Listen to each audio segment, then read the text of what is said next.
하느님의 큰 은혜와 또 하느님의 평강이 우리 성도님들과 함께하기를 간절히 축복합니다. 예전에 이러한 질문을 받은 적이 있습니다. 청년에게서 받았었던 건데요. 목사님, 이단하고 교회 다니는 거하고 차이가 뭐예요? 물어보더라고요. 여러분, 이단하고 교회에서 신앙생활하는 거하고 어떤 차이가 있을까요? 저는 뭐라고 대답해 줬냐면 이단은 빠지는 거고 교회는 다니는 거야. 제가 그렇게 이야기를 해줬어요. 왜 그 청년이 물어본 의도가 뭐였냐면, 왜 이단에 이렇게 다니는 사람들이라고, 이단에 빠진 사람들이라고 우리는 보통 이야기를 하잖아요. 이단에 다닌다라는 표현을 우리는 하진 않아요. 이단에 빠졌다라고 이야기를 하지. 왜 이단에 빠졌다라고 이야기하고 왜 우리는 교회에 다닌다라고 할까? 사실 제가 이렇게 대답을 하면서도 그러한 사실 생각이 들었습니다. 오히려 거꾸로 되어야 되는 거 아닐까? 교회 우리가 신앙생활하는 사람들은 정말 하나님의 은혜에 푹 빠져 있는 사람들이 되어야 하고, 이단에 빠진 사람들은 그냥 구렁텅이에 빠진 거와 같다라고 얘기해야 되는 거 아닐까? 이러한 생각이 났었어요. 여러분, 제가 처음에 이렇게 말씀을 드린 이유는 다름이 아니라, 여러분 우리 모두 다 하나님의 은혜에 빠져 계시기를 간절히 축복합니다. 정말 그 하나님의 사랑에 빠져 있기를 축복합니다. 제가 가장 신앙이 뜨거웠을 때가 언제일까 되짚어 보면 고3 때, 이제 고등학생 때가 가장 뜨거웠던 것 같아요. 그 신앙의 학생 시절이 제일 뜨거웠던 것 같습니다. 그리고 이제 신학교 가면서부터 차츰차츰 떨어진 거 아닐까 하는 생각이 들었어요. 자, 어쨌든 그렇게 뜨거웠을 때를 가만 생각해 보면 참 어리석다고 표현하면 안 됐는데, 그냥 교회밖에 몰랐던 삶을 살았던 것 같아요. 그리고 아주 짜투리 나는 시간까지도 쪼개어서, 당시 함께 학교 다니고 학교 이제 공부했던 친구들, 그리고 신앙생활을 하는, 비록 이제 다른 교회들을 다니는 친구들이었는데, 저녁 시간에 짜투리 시간을 내서 그렇게 모여서 기도했던 그러한 기억이 있습니다. 심지어는 그 모습을 보고 신부님이 되겠다고 서원했던 친구가 있었는데, 그 친구가 그 모습 참 부럽다라고 했던 기억이 있어요. 여러분은 하나님 앞에 빠져 있습니까? 아니면 그냥 찍고 갑니다 하는 그런 모습입니까? 정말로 늘 빠져있는 한결같은 모습이 되기를 간절히 축복합니다. 요즘에 참 제 마음에 그런 울림이 많이 나타나더라고요. 나는 빠져있는가? 아니면 나는 익숙해버린 존재가 되었는가? 특별히 오늘 이 말씀을 준비하면서 더 큰 하느님의 울림을 이제 듣게 됩니다. 오늘 말씀에는 속죄제에 대해서 특별히 나오고 있거든요. 속죄제하고 속건제하고 드리는 이제 방식이나 드려지는 게 비슷해요. 속죄제는 뭐고 속건제는 뭘까라는, 이제 잘 모르면은 헷갈릴 수 있는 겁니다. 근데 이 죄의 종류에 따라서 드려지는 제사의 그게 내용이 달라지는 거예요. 속죄제는 대체적으로 도덕적 계명을 어겼을 때, 그때에 드리는 게 속죄제, 그리고 무심코 하나님의 율법을 범했을 때 그때 드리는 게 속죄제입니다. 속건제는 도덕적 계명 이런 것이 아니라 재산상의 피해를 입혔을 때, 내가 재산상의 피해를 입혔을 때 그때에 드리는 게 속건제입니다. 조금 다르죠. 속죄제와 속건제의 색깔이 달라요. 속죄제는 뿐만 아니라 죄뿐만 아니라 이 부정함에 관련된 문제도 또 다루는 게 속죄제입니다. 오늘 본문에 특별히 누구에 대한 이야기를 언급하고 있는가 하면 제사장에 대해서 이야기를 하고 있습니다. 제사장이 죄를 범했을 때, 그리고 또 회중이 죄를 범했을 때, 이렇게 나뉘어서 나오고 있어요. 기름 부음 받은 제사장이 무심코 죄를 지었을 경우에 속죄제를 드리는데, 그 속죄제를 드릴 때의 제물은 정해져 있었습니다.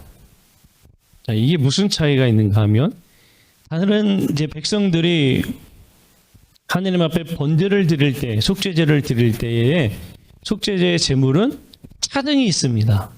소, 양, 염소, 비둘기, 이런 식으로 자신의 상황에 맞추어서 드릴 수 있는 것으로 드리게 되는 거예요.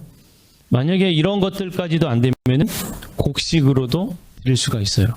이러한 차이가 있는 겁니다. 차등을 두셨는데 제사장은 차등이 아니라 그냥 정해져 있어요. 숫송아지, 숫소. 그 정해져 있습니다. 숫소는 그 당시에 가장 값진 거, 그게 숫소예요. 제사장이 죄를 범하여서 속죄제를 드린다? 그러면은 가장 값비싼 숫소로 하느님 앞에 드려야 됩니다. 그 이야기는 그만큼 제사장의 책임이 크다라는 걸 말해주고 있는 거죠. 제사장의 어깨가 정말 무겁다라는 걸 말해주고 있는 겁니다. 만약에 회중은 공동체죠. 회중이 부지 중에 지은 죄. 여러분 회중이라고 다 정결하게 온전한 길로 이제 꼭 다 그렇게 가는 것만이 아니라 혹시나 실수로 알지 못하게 모두가 다 착각해서 지을 수도 있는 거잖아요. 그러니까 하나님께서 회중이 부지 중에 지었을 때에 마찬가지로 제물을 숫소로 딱 정해 주셨어요. 회중은 그 큰 공동체로 이야기한 거니까 그 공동체가 죄를 지으면 숫소, 제사장이 죄를 지으면 숫소.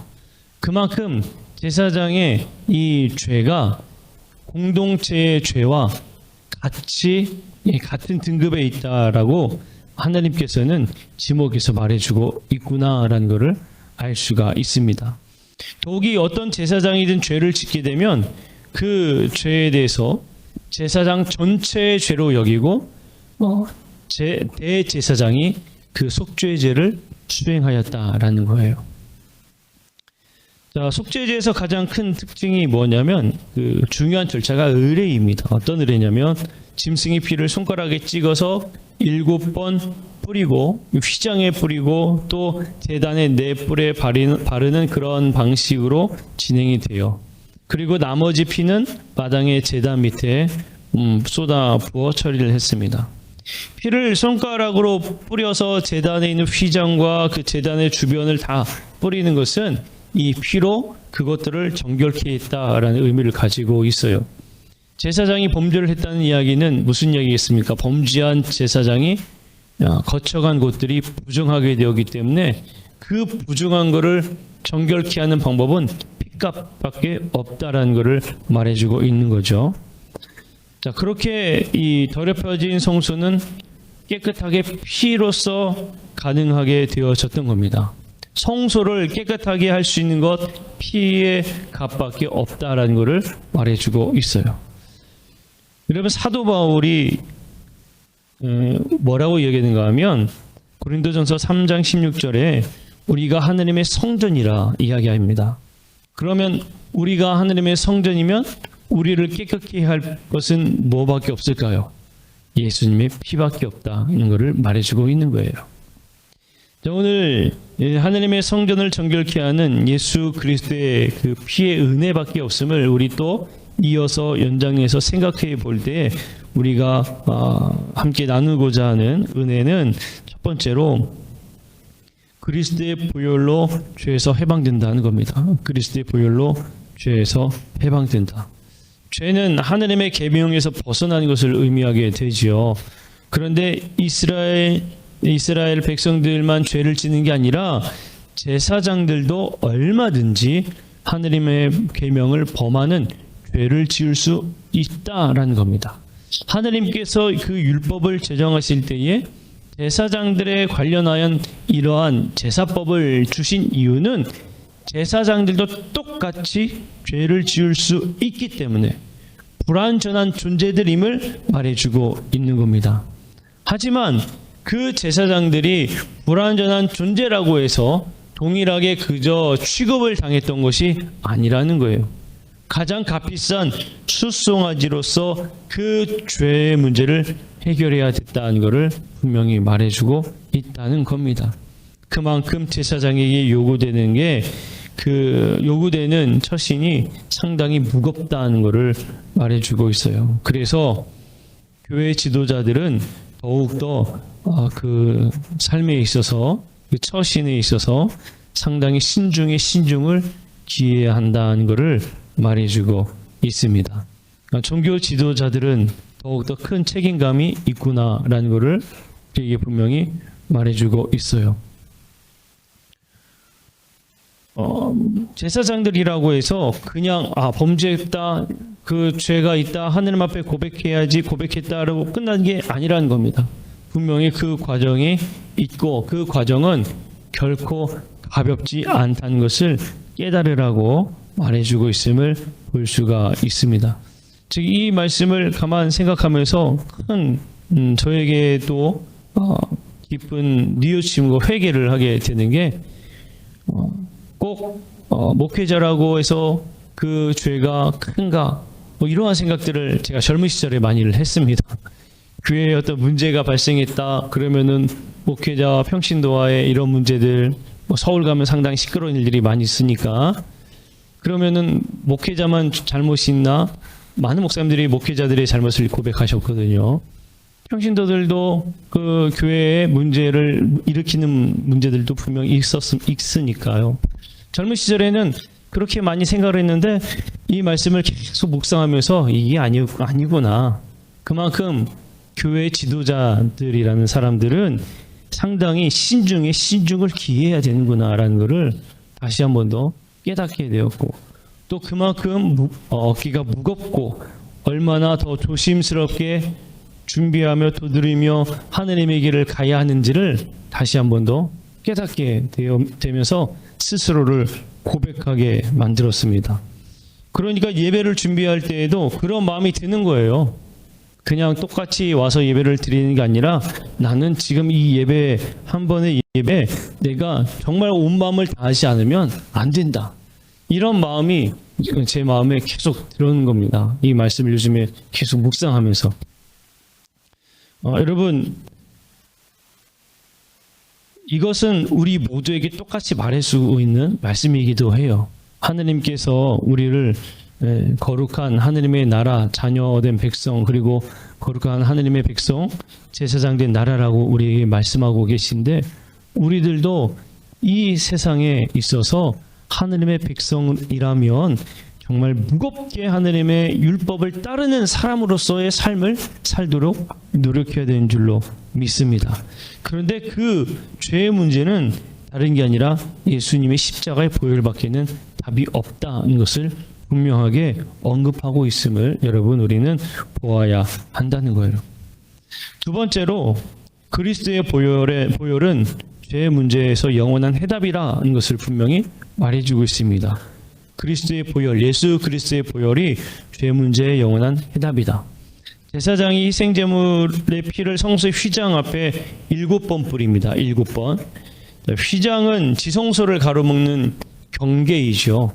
지성소는 대제사장만 들어갈 수가 있었고요. 휘장으로 지성소를 가리고 있었는데 이 지성소는 어떤 곳이냐면 하느님이 임재하는 장소입니다. 그러니까 이 피를 7번 뿌렸는데 성경에서 7이라는 숫자의 의미는 완전을 의미할 때 7이라는 숫자가 쓰여지거든요. 그러니까 7번 뿌렸다는 것은 무엇을 의미하는가 하면 그 속죄의 완전함을 이야기하는 거예요. 그런데 여러분 이렇게 아무리 이 피를 뿌린다 해서 그것이 완전한 죄의 용서함을 받을 수는 없습니다. 그것이 해결되진 않아요. 왜냐하면 여전히 휘장이 가로막고 있잖아요. 거룩한 하느님 앞에는 쉽게 갈 수가 없는 겁니다. 그런데 예수님의 그 피가 이 문제를 해결해 주셨다는 겁니다. 예수님께서 십자가에 돌아가셨을 때에 나타났던 징조 중에 하나가 뭡니까? 성전에 있는 휘장이 위에서 아래로 찢어져 갈라진 겁니다. 그 이야기는 더 이상 하느님과 우리와의 관계를 막는 것이 없이 하는 하느님의 은혜를 우리에게 말해주고 있는 것. 그러니까 예수님만이 우리의 구원자 되시는구나 라는 겁니다. 예수님만이 우리의 구원자 되시는구나. 그리고 오늘 이 말씀에 보게 되면 여러분 우리가 주님만이 나의 구원자 되시는구나 라고 고백할 때 어떠한 마음으로 여러분 우리가 고백해야 되는지 말씀을 가만 묵상해 보면서 정말 큰 은혜를 받았습니다. 뭐냐면 속죄제를 드리는 이 과정을 보면 상당히 구체적으로 언급되어 있거든요. 그런데 이 구체적으로 언급되어 있는 내용들 중에 참 특이하다라는 이 부분이 있어요. 특이하다라는 부분. 이 부분이 어떤 부분이냐면 이 말씀을 보면 하나님께서 이 속죄제를 드리는 제사의 제법 가운데에 뭐라고 말씀하시는가 하면 모든 내장들을 다 태우라고 말씀을 하지요. 그런데 특이하게 내장 중에 두 부분을 정확하게 명칭을 지칭하는 곳이 나옵니다. 그것이 여러분 뭔지 아십니까? 콩팥과 간이에요. 간과 콩팥은 희한하게도 간과 콩팥도 내장 있잖아요. 그런데 간과 콩팥도 내장으로 묶어온 것이 아니라 그거를 따로 구별해서 언급하고 있다는 겁니다. 왜 간과 콩팥을 따로 구별해서 구체적으로 언급하고 있을까? 너무나 궁금한 거죠. 간을 먼저 찾아볼 때 간이 이제 원어로 카베드라는 이제 단어로 쓰여져 있는데 카베드라는 단어가 어디에서 왔는가 하면 무겁다라는 의미를 가진 카바드라는 단어에서 왔어요. 무겁다라는 의미를 가진 카바드. 거기에서 유래해서 온 게 카베드, 간입니다. 그런데 특별히 셈족이 누군가 하면 이제 노아의 큰아들 이 셈이거든요. 그 셈족의 경우에 사람의 간장과 신장 및 거기 붙은 지방까지 특별히 신성하게 생각했다고 그래요. 그래서 사람의 감정과 생명이 어디에까지 자리 잡았느냐? 간과 신장, 콩팥 거기에까지도 자리 잡았다라고 여겼다고 합니다. 그래서 간은 우리의 생각, 우리의 감정을 의미하고 그것을 하느님 앞에 태운다라는 의미가 있는 거예요. 나의 생각과 나의 마음까지도 하느님 앞에 온전히 태운다. 이 간을 하느님 앞에 태우는 그 의미입니다. 콩팥이라는 것은 원어로 킬리아라는 단어로 쓰여져 있어요. 콩팥은 신장이죠. 허리 아래 부분에 위치한 한 쌍의 기관입니다. 그리고 이 신장, 콩팥에 큰 작용하는 일이 뭡니까? 혈액의 불순물을 걸러내주는 역할을 해요. 구실을 합니다. 그런데요, 이 킬리아라는 이 단어가 비유적으로 사용될 때가 있어요. 콩팥이라는 이 단어가 언제 구약성경에서 비유적으로 이 콩팥이라는 단어가 사용되는가 하면 인간의 가장 깊은 곳에 자리 잡은 죄악을 생각할 때 이 킬리아라는 단어를 쓴다고 합니다. 인간의 가장 깊은 곳에 자리 잡고 있는 죄악. 그건 뭡니까? 감추고 싶은 인간의 내면이죠. 감추고 싶은 우리의 내면. 그것을 비유적으로 이야기할 때 이 킬리아, 콩팥이라는 것을 사용하는 거예요. 자, 그리고 간과 콩팥에 가장 중요한 공통점이 있어요. 그건 뭐냐면 걸러내는 기능입니다. 해독하는 기능이에요. 자, 마찬가지로 우리의 생각도 모든 상황을 분석해서 걸러내는 그러한 역할을 해야 되는데, 그런데 이 걸러내는 우리의 생각이 상당히 죄악으로 가득 차 있어요. 예레미야 17장 9절에 보면 예레미야가 뭐라고 얘기하는가 하면 만물보다 거짓되고 심히 부패한 것은 마음이라 이야기합니다. 만물보다 거짓되고 심히 부패한 것은 마음이라. 걸러내고 깨끗하게 정화해야 되는 우리의 마음이 사실은 더 죄악 가운데 있다는 것을 의미하고 있는 겁니다. 자, 결국에 간과 콩팥이 언급되고 있는 이 내용을 가만히 묵상하고 생각해 보니까 뭐냐면, 우리 안에 깊이 정말 저 깊숙하게 꽁꽁 숨겨두었던 그 내면까지도, 나의 온전한 감정까지도, 나의 모든 생각까지도 다 어떻게 한다고요? 하느님 앞에 태운다는 겁니다. 다 고백해서 태운다는 거예요. 그것을 다 깨끗게 없애는 겁니다. 이게 속죄제라는 거예요. 이야, 이게 속죄제구나. 그냥 입술로만 하나님 오늘의 이 죄를 용서하여 주옵소서, 그냥 이렇게 고백하는 게 아니라 내 마음에 깊이 내재 있던 그것까지도 다 끄집어내서 하느님 앞에 올려드리는 게 진정한 속죄제구나, 회개구나, 고백하는 거구나, 이걸 알게 된 겁니다. 여러분, 사랑하는 성도 여러분, 속죄제는 우리의 모든 것을 다 태우는 겁니다. 모든 것을 태우는 겁니다. 잠깐 이것만 태우는 게 아니라 온전히 태우는 겁니다. 우리의 안에 있는 그 모든 것까지 싹 끄집어내서 하느님 앞에 태우는 겁니다. 이게 속죄제입니다. 우리는 하느님 앞에 나아갈 때에 정말 나의 모든 것까지도 다 바쳐서 나아갈 수 있는 그러한 마음이 되어야 한다는 것을 여러분, 우리는 이 말씀 속에서 깨닫게 되는 거예요. 그러면 우리의 모든 것들을 다 태우면 우리의 마음에는 어떻게 될까요? 우리의 안은 어떻게 될까요? 다 끄집어냈으니까 비워지잖아요. 이 비워진 것을 무엇로 채울까요? 말씀으로 채우고 은혜로 채우고 성령으로 채우는 겁니다. 우리의 비움을 하느님의 은혜로 채우는 거고 말씀으로 채우는 거고 성령으로 채우는 거예요. 그만큼 우리가 하느님의 그 은혜를 정말 간절히 사모해야 한다는 것을 여러분 이 말씀을 통해서 깨닫게 되는 겁니다. 여러분 바라건대 정말 하느님 앞에 온전히 태우시기를 간절히 축복합니다. 다 태우셔서 그리고 그 마음에 그 빈자리에 하느님의 은혜로 채워지기를 정말 간절히 소망하시기를 간절히 축복합니다. 하느님의 말씀으로 채우고 하느님의 그 은혜로 채우고 성령의 기름으로 채우는 우리 모두가 되어야 할 줄로 믿습니다. 그때에 정말 이게 은혜구나라는 것을 우리는 그제서야 깨닫게 된다는 거예요.